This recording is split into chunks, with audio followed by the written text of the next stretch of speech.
시청자 여러분 안녕하십니까? 국정의 바른 소리를 전합니다. 8월 7일 수요일 KTV 대한뉴스 시작합니다. 대통령실이 정부가 제안한 금융투자소득세 폐지 방침을 국회가 조속히 논의해달라고 촉구했습니다. 최근 국내외 증시 변동성이 커진 가운데 금투세가 시행되면 일반 투자자들의 피해가 커질 거란 설명입니다. TMF 사태로 판매 대금을 받지 못한 피해 업체에 약 1조 2천억 원의 경영안전 자금이 지원됩니다. 정부는 유사한 사고 재발을 막기 위해 관련 법안을 손보기로 했습니다. 전문가와 업계 의견을 수렴하여 이달 내 세부 방안을 확정하고 대규모 유통업 법법, 전자금융거래법 등 개정안을 빠른 시일 내에 국회에 제출하도록 하겠습니다. 6월 우리나라 경상수지가 122억 6천만 달러 흑자를 기록했습니다.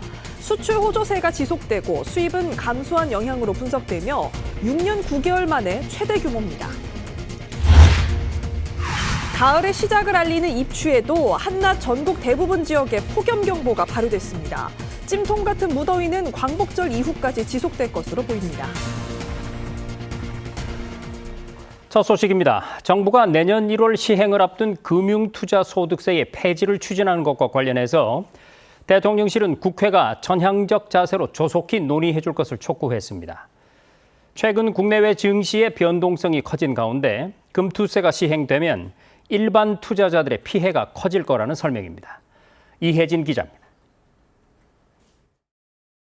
미국 경기 침체론이 불거지고 중동발 지정학적 리스크도 확산하면서 전 세계 금융시장이 출렁이고 있습니다.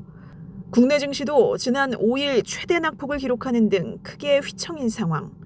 대통령실은 이렇게 국제 금융시장 변동성 확대가 국내 증시에 영향을 미치는 가운데 금융투자소득세가 시행되면 주가 하락의 원인으로 작용할 수 있다고 밝혔습니다. 금융투자소득세는 주식이나 파생상품 등을 거래하면서 발생하는 일정 금액 수익에 세금을 매기는 제도입니다. 이런 금융투자로 5천만 원 이상 차익을 보면 해당 소득의 20%를 세금으로 부과하고 3억 원 이상 소득엔 세율 25%가 적용됩니다. 내년 1월 시행을 앞두고 있는데 정부는 금투세 폐지를 추진하고 있습니다. 국민과 투자자, 우리 증시의 장기적인 상생을 위해 내년 도입 예정이었던 금융투자소득세 폐지도 추진하겠습니다. 대통령실은 예정대로 금투세가 시행되면 대부분이 중산층인 일반 투자자 1,400만 명이 피해를 볼 것이라고 밝혔습니다. 이런 상황에서 제도 시행 여부에 불확실성이 이어지는 건 바람직하지 않다는 설명입니다.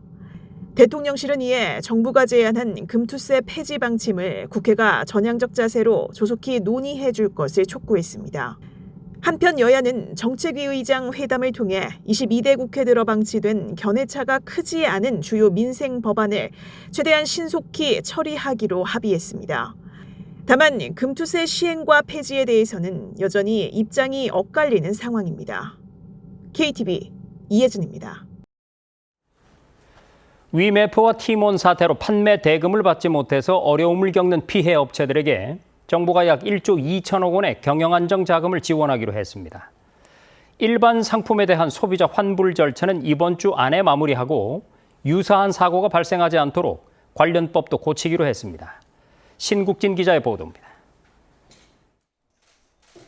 당정 협의를 통해 위메프 티몬 사태 지원 방안을 논의했던 정부가 추가 대응 방안과 제도 개선 방향을 확정했습니다. 지난달 29일 티몬과 위메프 판매 대금 미정산으로 피해를 본 소상공인과 중소기업에 5,600억 원 규모의 유동성을 지원하겠다고 밝힌 가운데 각 지자체가 약 6천억 원의 긴급 경영안정자금을 추가로 지원하기로 했습니다. 이를 통해 판매 대금을 받지 못해 어려움을 겪는 피해 업체 약 1조 2천억 원의 유동성을 공급할 계획입니다. 소비자 피해에 대해서는 정부가 이번 주 안으로 일반 상품의 환불 절차를 완료하도록 신용카드사와 피지사 등과 협업할 계획입니다. 특히 상품권과 여행 상품에 대해선 환불 지원과 한국 소비자원 분쟁 조정을 병행할 예정입니다. 여행, 숙박, 항공권과 관련해선 오는 9일 집단 분쟁 조정 접수를 마감하고 다음 주부터 조정 절차를 시작합니다. 전자상거래 결제 체계에 대한 전반적인 규제 개선안도 이달 중 마련합니다. 최 부총리는 이커머스와 피지사에 대규모 유통업자보다 짧은 정상기한을 도입하고 판매 대금을 별도 관리하는 의무를 신설하겠다고 밝혔습니다. 전문가와 업계 의견을 수렴하여 이달 내 세부 방안을 확정하고 대규모 유통업법, 전자금융거래법 등 개정안을 빠른 시일 내에 국회에 제출하도록 하겠습니다. 회의에서는 외국인 정책과 공적개발원조 협업예산 방안도 논의했습니다.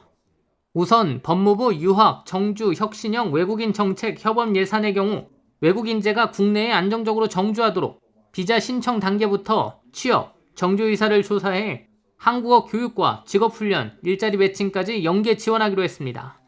ODA의 질적 고도화를 위해 유무상 ODA를 다부처 협력 사업으로 확대하고 유망 기업의 사업 진출과 산업인력 양성 등을 적극 연계해 나가기로 했습니다. 최 부총리는 관련 사업의 경우 내년도 예산안에서는 각 부처 간 협업을 대폭 강화, 개발부처가 아닌 유관부처에서 함께 문제를 해결할 것을 주문했습니다. KTV 신국진입니다. 정부가 유망한 중소기업 100곳을 뽑아서 중견기업으로 키우기 위한 계획을 내놨습니다. 이 기업들에는 3년 동안 전문가 자문과 자금 유치, 수출 판로 개척 등 성장에 필요한 정책들을 집중 지원합니다. 보도에 김창규 기자입니다. 중소벤처기업부는 7일 경제관계장관회의에서 유망 중소기업 스케일업을 위한 도약 프로그램 추진 방안을 발표했습니다. 내년까지 중소기업 100개를 선정해 중견기업 이상으로 성장할 수 있도록 지원할 계획입니다. 중소기업이 미래 신성장 분야로 진출하여 스케일업의 가감에 도전할 수 있도록 종합적이고 체계적인 지원이 필요한 시점입니다. 인공지능 기업 분석과 현장 실사로 기업의 역량과 자원, 성장 가능성 등을 평가해 유망 중소기업을 1차 선별하고 이후 산업과 기술 분야별로 분과위원회를 구성해 심층 토론을 거쳐 최종 대상을 선정할 예정입니다. 선정된 기업에는 3년 동안 전문 기업인과 민간 투자사 등의 성장 전략 관리와 오픈 바우처 최대 7억 5천만 원이 지원됩니다. 바우처는 신사업과 신시장 진출을 위한 정부 지원 서비스를 이용하는 데 사용할 수 있습니다. 기업 규모 성장에 필요한 대규모 자금을 충분히 확보할 수 있도록 융자와 보증, 투자 등 금융 패키지도 지원합니다. 융자 범위와 대출 기간 등 융자 조건을 완화하고 기술보증기금을 통해 최대 200억 원 한도의 특례 보증을 받을 수 있습니다. 스케일업 중견 도약 펀드의 주목적 투자 대상에 포함시켜 민간 투자를 유도하고 회사채를 발행해 민간 자금을 조달할 수 있도록 정책금융기관의 지원도 제공될 예정입니다. 해외 시장 진출을 위한 융자와 보험, 보증 등 금융 지원도 확대됩니다. 수출자금 융자 한도가 기존 90%에서 100%로 늘고 금리 우대도 1%포인트 적용됩니다. 수출 기업의 손실을 보전하는 단기 수출 보험과 수출 거래에 따른 위험 완화를 위한 수출 신용 보증 등도 우대할 계획입니다. KTV 김찬규입니다. 6월 경상수지가 122억 6천만 달러 흑자를 기록했습니다. 6년 9개월 만에 최대 규모인데요. 반도체 수출이 역대 최대치를 기록하는 등 수출 호조세가 지속되는 데다 수입은 줄어든 영향으로 분석됩니다. 김현지 기자가 보도합니다. 지난 6월 경상수지는 122억 6천만 달러, 우리 돈 약 16조 8,900억 원 흑자로 집계됐습니다. 6년 9개월 만에 최대치이자 역대 세 번째로 높은 기록입니다. 한국은행은 6월 경상수지가 상품 수지를 중심으로 크게 개선됐다고 밝혔습니다. 수출액에서 수입액을 뺀 상품 수지는 114억 7천만 달러 흑자로 15개월 연속 흑자를 나타냈습니다. AI 관련 전방산업 수요 확대, 메모리 가격 상승 등으로 반도체 수출이 역대 최대치를 기록하는 등 수출 호조세가 지속된 가운데 내수 회복 지연 등으로 반도체 제조용 장비, 승용차 등을 중심으로 상품 수입 감소폭이 확대된 영향입니다. 수출은 588억 2천만 달러로 1년 전보다 8.7% 늘었습니다. 반도체 수출이 50.4%, 정보통신기기 수출이 26%, 석유 제품 수출이 8.5% 늘어나는 등 증가세가 지속됐습니다. 반면 수입은 473억 5천만 달러로 1년 전보다 5.7% 줄었습니다. 원자재와 자본재, 소비재 모두 감소폭이 확대됐습니다. 서비스 수지는 16억 2천만 달러 적자로 5월보다 적자폭이 커졌습니다. 특히 여행 수지가 9억 달러 적자였는데 여행 수입이 여행 지급보다 더 크게 줄면서 적자폭이 5월보다 확대됐다고 한은은 설명했습니다. 올해 상반기 누적 경상 수지는 377억 3천만 달러로 앞선 한은의 전망치를 크게 웃돌았습니다. 한은은 하반기에도 경상 수지 흑자 기조가 이어질 것으로 내다봤습니다. 다만 미국 경기와 AI 투자 둔화 가능성, 주요국 통화 정책 방향 등 불확실성이 높은 상황이라고 덧붙였습니다. KTV 김현지입니다. 절기상 가을로 접어든다는 입추가 됐는데도 폭염의 기세는 여전합니다. 서울은 17일째, 강릉은 19일째 열대야가 이어지고 한낮에는 전국 대부분 지역에 폭염경보가 내려지고 있는데요. 찜통 같은 이 무더위는 광복절 이후까지 이어질 것 같습니다. 최다희 기자입니다. 여름이 지나고 가을에 접어들었음을 알리는 절기 입추. 절기에 걸맞지 않은 불볕더위가 이어지고 있습니다.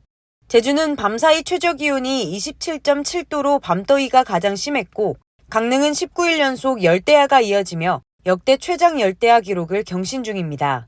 오늘도 어제와 비슷한 극심한 더위가 지속돼 한낮에는 전국 183곳 중에서 165곳에 폭염경보가 발효됐습니다.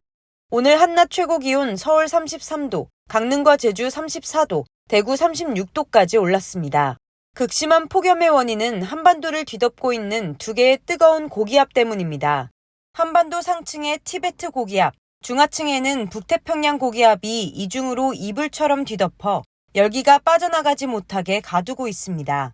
역대 최악의 폭염으로 꼽히는 1994년과 2018년 여름에 티베트 고기압의 세력이 매우 강했는데 올해도 티베트 고기압이 더 강하게 발달할 가능성이 남아있는 상태입니다.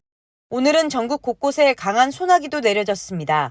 밤까지 전국 대부분 지역에 5에서 40mm의 비가 기습적으로 찾아올 수 있고 강원과 영남 지역에는 최고 60mm의 소나기가 지나겠습니다.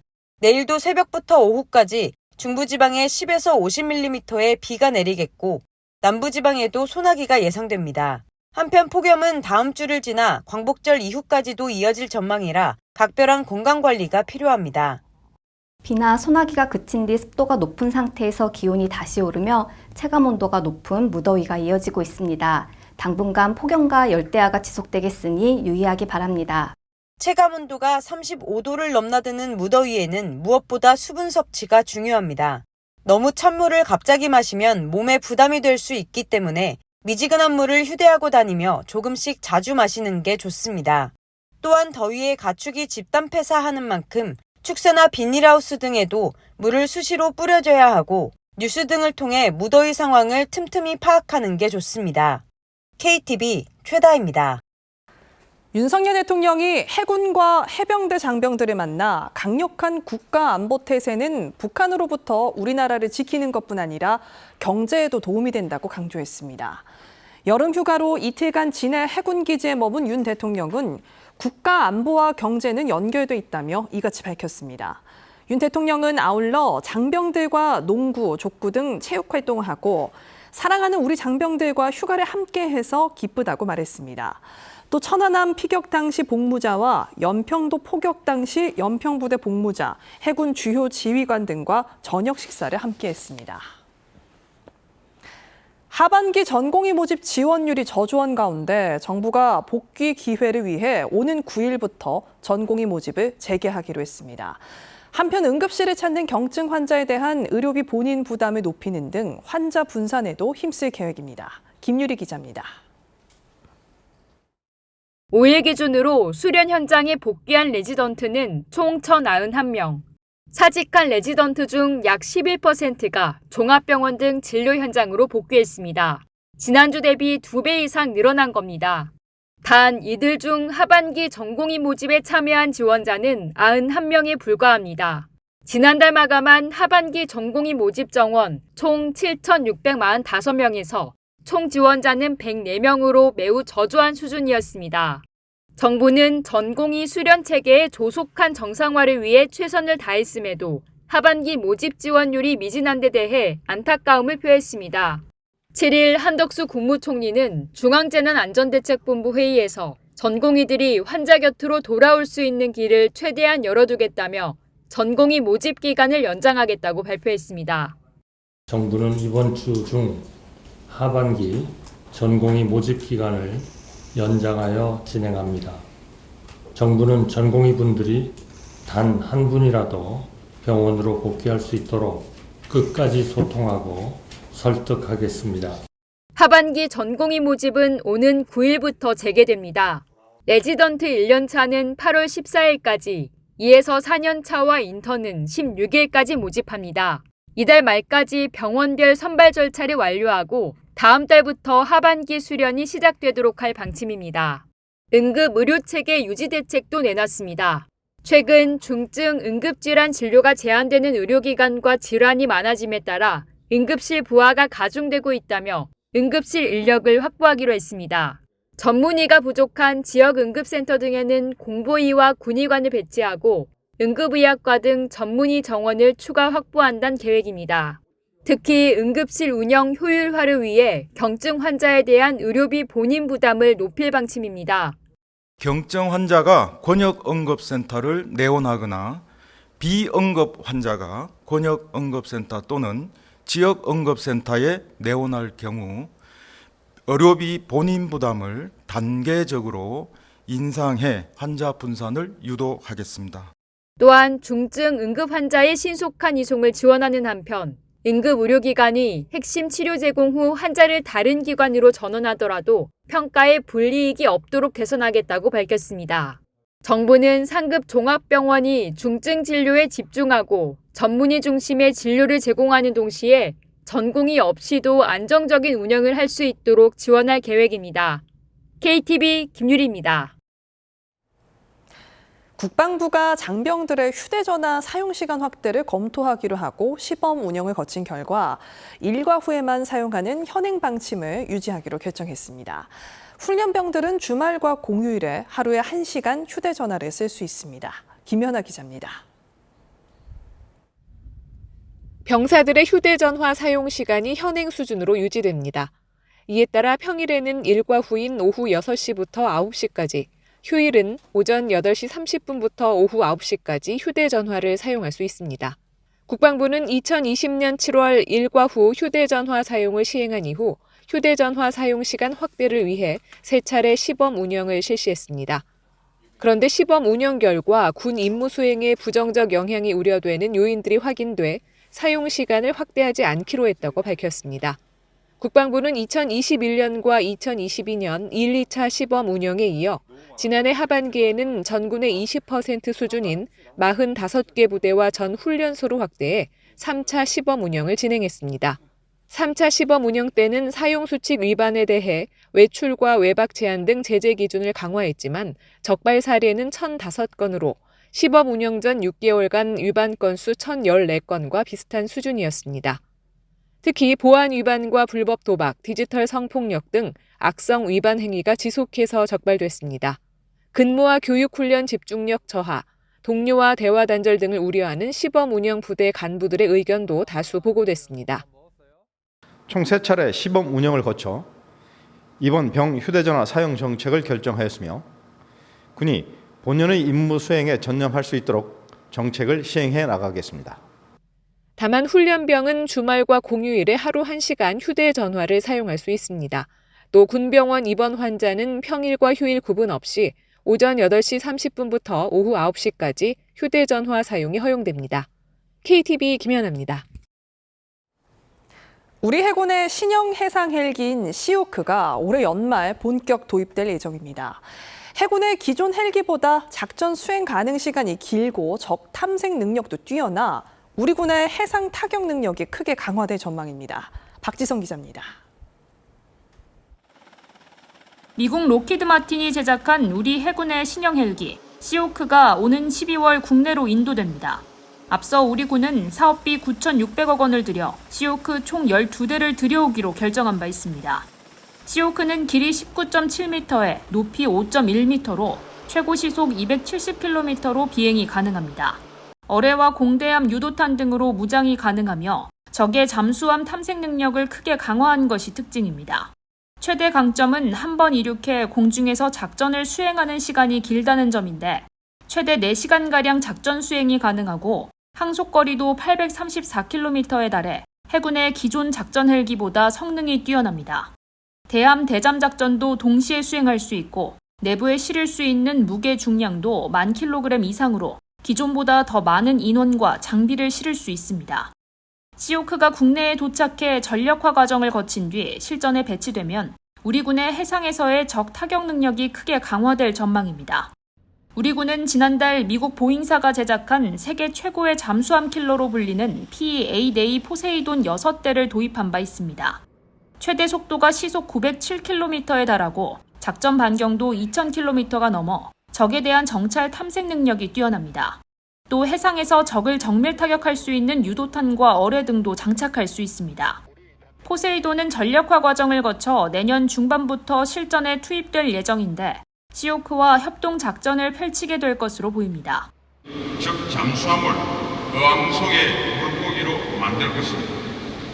이제 적 잠수함에게 바다는 지옥이 될 것입니다. 우리 군은 현존하는 최강 해상 초계기에 더해 신형 해상작전 헬기까지 도입되면서 북한의 잠수함 전력에 대한 감시망을 더욱 촘촘하게 만들 수 있게 됐다고 밝혔습니다.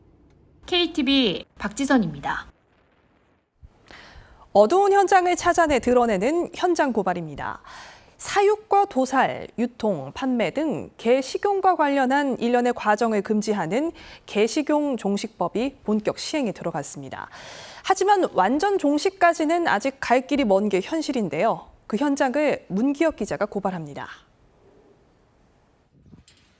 공중에 불안하게 떠있는 철창, 이른바 뜬장에 수십 마리의 개가 갇혀 있습니다. 한쪽에는 개를 도살한 흔적이 버젓이 남아 있습니다. 여기 도살장이야. 털을 뽑는 이른바 통돌이와 전기가 흐르는 막대를 물게 해 감전시키는 쇠꼬챙이도 보입니다. 잔인한 방법으로 동물을 죽음에 이르지 못하게 하는 동물보호법 위반입니다. 혹시 뭐 쇠꼬챙이 있었나요? 전기막대? 찾았는데... 동물권 단체들은 불법 개농장 도살장의 전형적인 모습이라고 고발합니다. 일반적인 개식용 산업 내에서는 이런 건 일반적이다라고 보셔도 이렇게 되고요. 좀 비위생적이고 좀 그렇죠. 비윤리적인 그렇죠. 도살이 자행되는 게 좀 일반적인. 그렇죠. 식용 개들은 서울 시내 시장에서 생고기 형태로도 유통 판매되고 있는데요. 그 현장을 제가 직접 가보겠습니다. 개고기라고 쓰인 간판을 내건 가게들이 보입니다. 좀 더 가까이 가보니 생고기, 지육 상태로 내다 팔고 있었습니다. 개는 식품의약품안전처가 인정하는 식품 원료가 아닌 만큼 불법입니다. 생고기로도 팔아요? 얼마예요, 킬로그램당? 얼마요? 10,000원이요? 킬로그램당? 한 근에? 합법과 불법, 무법과 편법 속에 있던 개 식용을 종식시키기 위한 개식용 종식 특별법이 시작됐습니다. 지난 2월 특별법 제정의 후속 조치로 시행령이 시행된 겁니다. 시행령은 개식용 업계에 대한 전업 폐업 지원과 개식용 종식 기본계획 수립 등을 하도록 규정했습니다. 다만 식용 목적의 사육, 도살, 유통, 판매 등의 처벌은 2027년 2월로 법 통과 기준으로 3년까지 유예합니다. 정부 집계 5,600여 곳의 개 농장주와 도축 유통상인, 판매업자 등의 폐업 또는 전업 준비 기간을 주는 겁니다. 이렇게 개식용 종식을 위한 첫걸음을 뗐지만 완전 종식까지는 갈 길이 먼 셈입니다. 여기에 현재 식용 목적으로 길러지고 있는 개들의 앞날도 문제입니다. 이곳에는 불법 농장에서 구출된 개들도 있는데요. 이렇게 식용 목적으로 사육 중인 개는 정부 추산만 해도 50만 마리를 넘습니다. 앞으로 3년간 개식용 종식뿐만 아니라 남은 개 약 50만 마리를 보호 수습하는 방안도 중요한 숙제입니다. 어쨌든 업을 하고 있는 사람들은 다 손을 뗄 거니까 이제 남아있는 개들에 대한 보호 방안이 좀 빠르게 마련이 돼야 될 것 같습니다. 정부는 다음 달 전업 폐업에 대한 구체적인 지원 방안과 함께 개 보호 관리 방안을 담은 개 식용 종식 기본 계획을 발표할 예정입니다. KTV 문기혁입니다. 서울에서 한 필리핀 외교장관이 만나서 전략적 동반자 관계 격상을 논의했습니다. 특히 조태열 외교부 장관은 필리핀을 많이 찾는 우리 국민들의 각별한 안전을 당부했고 필리핀 측도 외국인 가사 관리사로 한국에 들어온 자국민들을 위해서 협조를 요청했습니다. 김민아 기자가 보도합니다. 한국과 필리핀 외교수장들이 서울에서 만났습니다. 필리핀 외교장관의 공식 방한은 2017년 이후 7년 만입니다. 조태열 외교장관은 필리핀이 동남아 국가 중 우리의 첫 수교국이자 6.25 전쟁 당시 아시아에서 가장 먼저 최대 규모의 병력을 파병한 혈맹이라고 강조했습니다. 그러면서 수교 75주년을 맞아 양국 관계 발전을 위해 협력하자고 말했습니다. As a pivotal maritime country, the Philippines is also a vital partner in the context of Korea's Indo-Pacific strategy and the Korea-ASEAN Solidarity Initiative. I'm committed to work with you to open a new chapter by establishing a strategic partnership between Korea and the Philippines in the coming months. 조 장관은 우리 국민 안전을 위한 필리핀 정부 차원의 관심을 당부했습니다. 지난해 필리핀을 방문한 외국인 중 한국인은 145만 명으로 가장 많지만 크고 작은 영사 문제가 잇따라 논란을 빚었습니다. 최근에는 2016년 한인 사업가를 납치해 살해한 필리핀 경찰이 무기징역을 선고받은 바 있습니다. 필리핀 측도 외국인 가사관리사 시범 사업으로 국내에 입국한 자국민이 안전하게 생활할 수 있도록 협조를 요청한 것으로 알려졌습니다. 한국에 너무 좋아해서 선택했습니다. 나중에 돈 많이 모으고 필리핀에서 사업하고 싶습니다. 가족도 많이 도와주고. 두 장관은 북한의 도발과 러북 군사협력에 대해 우려를 표하고 2025년 경주 에이펙 정상회의의 성공적 개최를 위해 긴밀히 협력하기로 했습니다. 한편 3박 4일 일정으로 한국을 찾은 마날로 장관은 오는 9일 판문점 공동경비구역을 방문합니다. KTV 김민아입니다.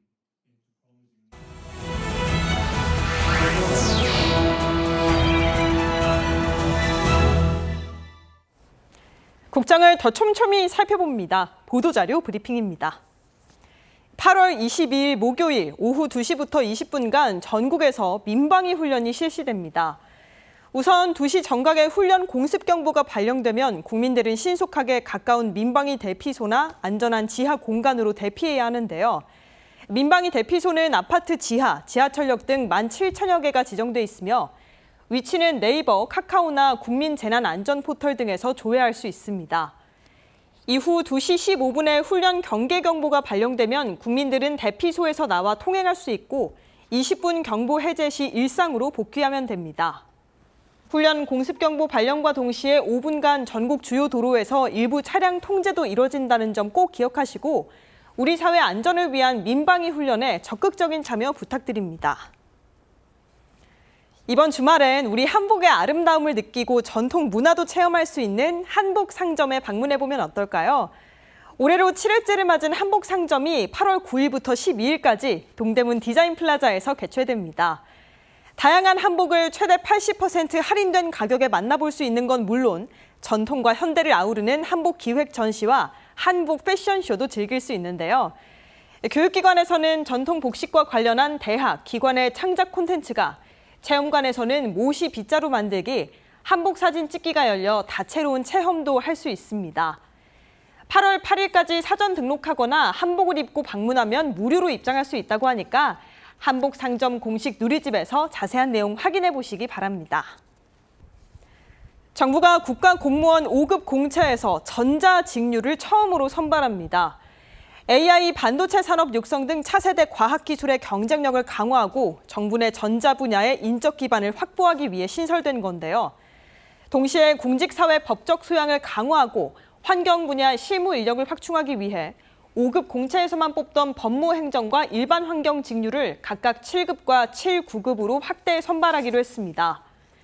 선발 예정 인원, 시험 과목 등 자세한 시험 정보는 내년 1월 초에 사이버 국가고시센터 누리집에 공고될 예정입니다. 8월부터는 주식 양도세가 부과되는 대주주 기준이 완화됩니다. 대주주 시가총액 기준이 10억 원에서 50억 원으로 바뀌면서 종목당 주식 보유액이 50억 원 미만이면 양도 차익에 대해 세금을 내지 않아도 되는데요. 하지만 올해 상반기 주식을 양도한 사람 중 과세 대상에 해당된다면 9월 2일까지 양도세를 신고 납부해야 합니다. 지분율 기준으로 코스피 1%, 코스닥 2%, 코넥스 4% 이상이거나 시가총액 50억 원 이상인 경우 대주주에 해당돼 신고 의무가 발생합니다. 양도세율 계산이 어렵다면 홈택스의 세율 선택 도우미 서비스 활용해서 기한 내 성실 납부해 주시기 바랍니다. 지금까지 보도자료 브리핑이었습니다.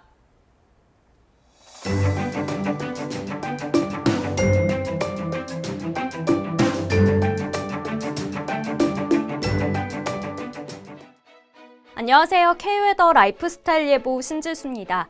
당분간 곳곳으로 소나기가 내리겠습니다. 오늘 저녁 한때 강원 내륙과 남부 내륙을 중심으로 5에서 40, 많은 곳은 60mm 이상 내리는 곳이 있겠고요.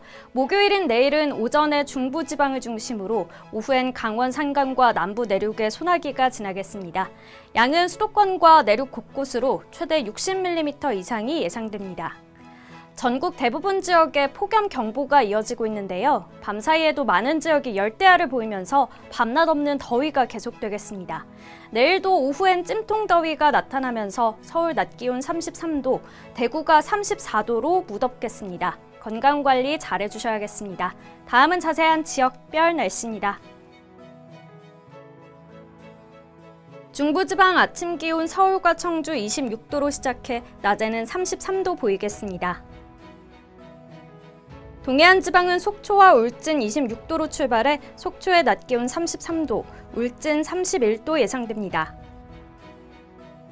남부지방 광주의 아침 기온 26도, 부산 27도 보이겠고 낮 기온은 광주 32도, 부산 34도 예상됩니다.